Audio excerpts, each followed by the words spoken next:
আমি আল্লাহ হাবিবের কাছে যাব, আপনার মুখ দেখাতে পারবো না। একবার প্রাণ খুলে বলুন সুবহানাল্লাহ। নবীর সাহাবী ওমর ফারুক, তিনি সাহাবীকে ছাড় দেন নাই, আর রাজ্যপাল বলেও তারাকে ছেড়ে দেন নাই। তার বিচার ছিল এরকম। সেই বিচার যদি আজ সমাজে থাকতো, তাহলে অন্যায়, অপরাধ, অবিচার, জুলুম, অত্যাচার সব বন্ধ হয়ে যেত।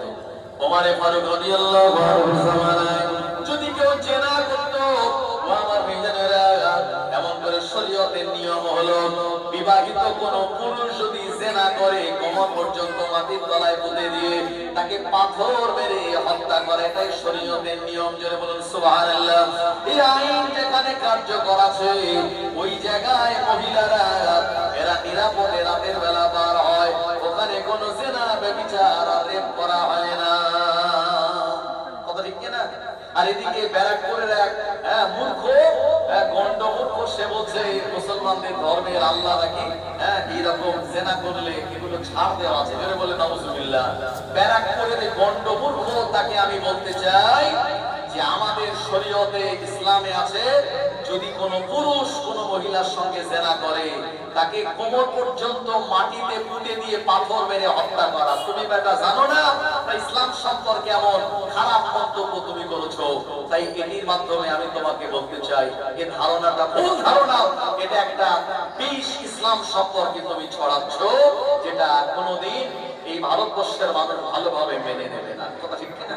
আমার ভাইয়েরা, ও নবীর বাঁধনীরা, ওমর ফারুক রাদিয়াল্লাহু আনহু তিনি কেমন কঠোর মানুষ ছিলেন, তার বিচার কেমন ছিল, আমি আপনাদের কাছে বলতে চাই।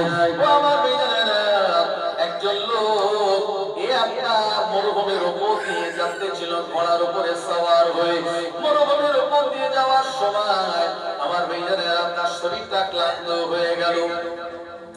শরীরটা ক্লান্ত হয়ে যাওয়ার পর একটা গাছের তলায় তার উটটাকে সে বাঁধলো, খেজুর গাছে বেঁধে। আর একটা গাছের তলায় ওই মানুষটা ঘুমিয়ে পড়ল। আমার মেয়েরা, উট তখন সামনে একটা আঙুর বাগান দেখলো, ওই আঙুর বাগানের পাতাগুলি খাওয়ার জন্য।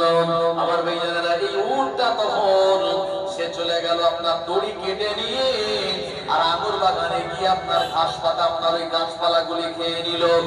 আমার ভাইয়েরা, আঙুর বাগানের যে মালিক, আমার ভাইয়েরা, সে মালিক অত্যন্ত রুষ্ট হয়ে গেল, আর চিন্তা করলো আমার এত সুন্দর আঙুর গাছগুলি উট খেয়ে শেষ করে দেয়। দেরি না করে জমিন থেকে একটা পাথর নিয়ে উটের দিকে আঘাত করলো।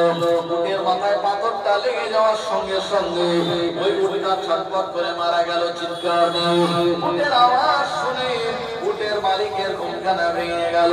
উটের মালিক গিয়ে দেখলো সর্বনাশ, আমি যে উটের উপরে সওয়ার হয়ে এক জায়গা থেকে আরেক জায়গায় যাচ্ছিলাম, আমার সেই উটটা তো মারা গেল। আমার ভাইয়েরা, এ সময়